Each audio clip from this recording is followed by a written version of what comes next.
तहज़ीब तौर उछरे विया हुआ, जेके अॼु ताईं वसिया न आहिनि, जेके रेगिस्तान बणिजी विया आहिनि।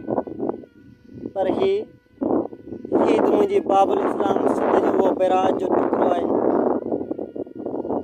जंहिं बैराज जे टुकड़े लाइ चयो वञे थो त हिन जी मिटी जन्नत जी मिटी आहे। कचे जे ज़मीननि जी भेट रखंदड़ ही मुंहिंजी बैराज जी ज़मीन आहे। कोहें दूर नज़र फिरायूं था, किथे बि का आबादी नज़र नथी अचे। अफ़सोस पंहिंजे पाण ते कजे या असांजे चूंडियल नुमाइंदनि ते कजे, जो हेॾे हाञे खां पोइ बि असां ख़ामोश थी विया आहियूं। असां एतिरे क़दुरु हिसिजी विया आहियूं जो पंहिंजे हक़नि जी हासिलात लाइ तव्हां बि नथा करे सघूं, असां पुकार बि नथा करे सघूं। अलाह हिसायो वियो आहे या त असांखे अञा बि ज़रूरत आहे, अञा बि असां वटि कुझु दाणा जेके असांखे हुआ अचनि था। शायदि असां चाहियूं था त इहे दाणा बि न छटियल नज़र अचनि। असां गाह जी मुठ बि पोखे न सघूं, असां वटि पीअण जो पाणी परे परे ताईं नज़र न अचे। तॾहिं असां हक़नि जी हासिलात लाइ दाऊं कंदासीं, तॾहिं असां पंहिंजा हक़ वठंदासीं। पर यार, असांजे ॿिन्हिनि में हाणे टिटियार बहानो लाहिण लाइ तयारु न आहे। यार, असांजे ॿिन्हिनि में हाणे मुंहिंजे जो को पखी बि विहण लाइ तयारु न आहे। पर तॾहिं बि असां ख़ामोश थी वेठा आहियूं। शायदि हीअ ख़ामोशी, मूंखे नथो लॻे थी ख़ामोशी असांजी हिसे वञण जी ख़ामोशी आहे, पर हीअ ख़ामोशी उन्हनि दरिंदनि सां मुलविस थियण जी ख़ामोशी आहे। अड़े यार, केसीं ताईं असां माठ करे वेहंदासीं? केसीं ताईं पंहिंजा हक़ असां ईअं छॾींदा रहंदासीं? असां फरो ते हक़ छॾिया हुआसीं, उहे असांजा हक़ चांग ते पुॻा हुआ, जॾहिं दुंबालो ते पुॻा हुआ तॾहिं बि असां ख़ामोश हुआसीं। उहा साॻी शइ, उहो साॻी असांजो हक़ अॼु चांग ते ज़ब्त थियल आहे, असां अञा बि ख़ामोश आहियूं। असां तेसीं ताईं ख़ामोश रहंदासीं जेसीं ताईं उॾेरो लाल खां बि अॻिते सखर बैराज जो मुंड रोड़ीअ हेठि थींदो। तॾहिं असां चवंदासीं, हाय घोड़ा, हीउ बि सहराए थर थी वियो। हे इलाइक़ो अमन जो इलाइक़ो हिन बैराज जे लाइ चयो वञे थो। जॾहिं लाड़ ॾुले थो तॾहिं बि बैराज कुल्हो ॾिए थो, ऐं जॾहिं थर ॾुले थो तॾहिं बि मुंहिंजो बैराज कुल्हो ॾिए थो। पर जॾहिं ई मुंहिंजो बैराज ॾुले थो तॾहिं केर बि उनखे कुल्हो न आहे ॾींदो, केर बि उनजो सहारो न आहे थींदो।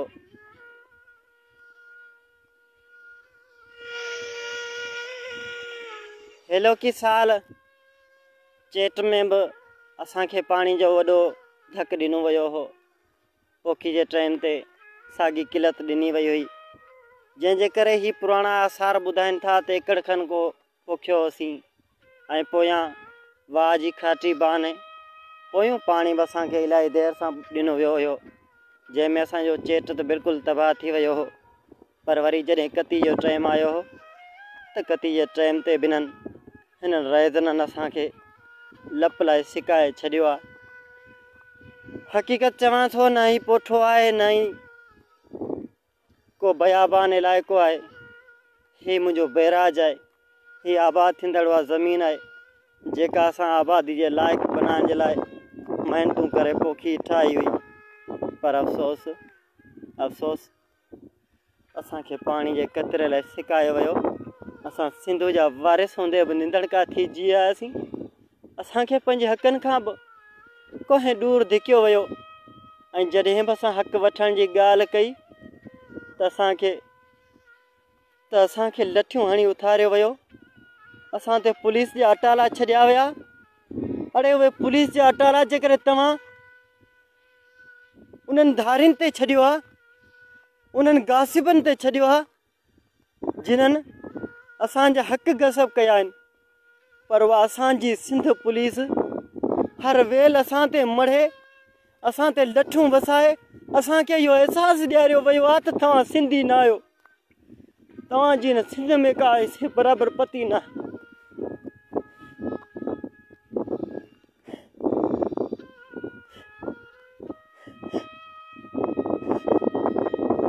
रोअण थो अचे यार हिन हाल ते। हीअ असांजे सिंध जी हाल कई आहे। अड़े रहिज़नो, अड़े ज़ालिमो, हिन धरती खे बर्बाद करण जो तव्हां खां ख़ुदा कोन पुछंदो तव्हांखे कॾहिं। ऐं अफ़सोस इहो करे सघिजे थो असां पाणी बि असांजो बंदि ऐं FIR बि असां ते करे, केस दाख़िल बि असां ते करे, जेलनि में बि असांखे वारियो वञे थो। ऐं उहे रहिज़न आज़ादु घुमनि था। उहे रहिज़न SDO आहे, इंजीनियर आहे। अड़े पापियो, हिन सिंध धरती जे सुकंदड़ सले सले जो तव्हां खां एहतिसाब थींदो। तव्हां खां हिसाबु वरितबो जिन्हनि असां सां हेॾा कीस कया आहिनि, जिन्हनि असां सां जिबर वारे ज़ुल्म कया आहिनि। अड़े यार असां एतिरा त निंदड़का थी विया आहियूं, असांजी तव्हां ॿुधण लाइ बि केरु तयारु न आहे। असां एतिरा त बेवस बणिजी विया आहियूं, जॾहिं बि पंहिंजे हक़नि जी ॻाल्हि करियूं था या त असांखे जेलनि में वाड़ियो वञे थो, या त असांखे पुलिस जे हथां लाठियूं वसाए आंसू गैस हणी असांखे ज़ख़्मी कयो वञे थो। एॾी नाहक संगीन हालतुनि में असां ख़ामोशी जो रोज़ो रखी जीए करण में पूरा आहियूं। अड़े जागो सिंध वासियो, जागो। तॾहिं जागंदा जॾहिं असांजा ईंदड़ नसल मुकमल ग़ुलामी में हूंदा। तॾहिं असां जागंदासीं जॾहिं को बि आज़ादी जो गस न मिलंदो। तॾहिं असां कोशिशि कंदासीं जॾहिं असांखे इहो अहसासु थींदो त हाणे वापसि वरण जो को बि किनारो न आहे रहियो। हाणे ही सिंध बयाबान थी चुकी आहे। बसि हीअ उहो बैराज आहे जंहिंजूं कसियूं अॼु पाणी जे लाइ कसम खणण जे लाइ तयारु आहिनि। ऐं मुंहिंजा पुछड़ जा आबादगारो जेके टेल जरकस जी पुछड़ जा आबादगार वारा आहिनि, जेके चवनि था त धिको कढियो ऐं असां आबाद थियूं, मुंड आबाद आहे। हीअ ॾिसो मुंड तक़रीबन 10 एकड़ 15 खां वाटर जो कंदो ई कंदो आउं ॾिसंदो अचां। जेको तव्हांखे ॾेखारींदो अचां उनजी पोज़ीशन इहा लॻी पई आहे। हाणे चंद एकड़नि ते देवियूं रहियूं आहिनि, कुझु बि न आहे रहियो। ऐं अञा बि तव्हांजा इहो बज़िद आहियो त धिको करे छॾियो ऐं असां सुकूं पिया, तव्हां आबाद आहियो। शाबाश हुजो तव्हांखे बर्बादी जो हिकु नओं सबक़ु ॾियो था। ऐं इहो ई चओ था अञा बि सुम्ही रहिजे, अञा बि पंहिंजो पाण में झगड़ो करे उन्हनि रहिज़ननि खे कामयाबु करे छॾियो। अञा बि असां उन्हनि जे साज़िशनि खे कामयाबु बणाइण लाइ पंहिंजे भाइरनि जे मथां लठियूं बंदूकूं खणूं। अड़े शाबाश हुजो अव्हांखे। एॾी संगीन हालतुनि में बि तव्हां इहो ई करियो पिया जेको असांजे नसलनि खे बर्बादु कंदो। ख़ुदा रा पंहिंजे हक़ जे लाइ जागो, पंहिंजे ईंदड़ नसलनि जे लाइ जागो, पंहिंजे सरसब्ज़ ज़मीननि लाइ जागो। हीअ उहा ज़मीन आहे जेका सोन उपाए थी, ही बेराज जी उहा ज़मीन आहे जेका अलाए केतिरे ॾे थर तोड़े लार जे डुली वञण खां पोइ उन्हनि जो पेट पाले थी। पर यार इहे असांजी जॾहिं बेराज डुले थो तॾहिं असांखे केर बि सहारो नथो ॾिए, तॾहिं केर बि असांखे सहारो ॾियण लाइ तयारु न आहे हूंदो ऐं कंहिंमें बि एतिरी सहमत न आहे हूंदी जो हिन बेराज खे सहारो ॾेई सघे। अफ़सोस सद अफ़सोस खां सवाइ छा थो करे सघे।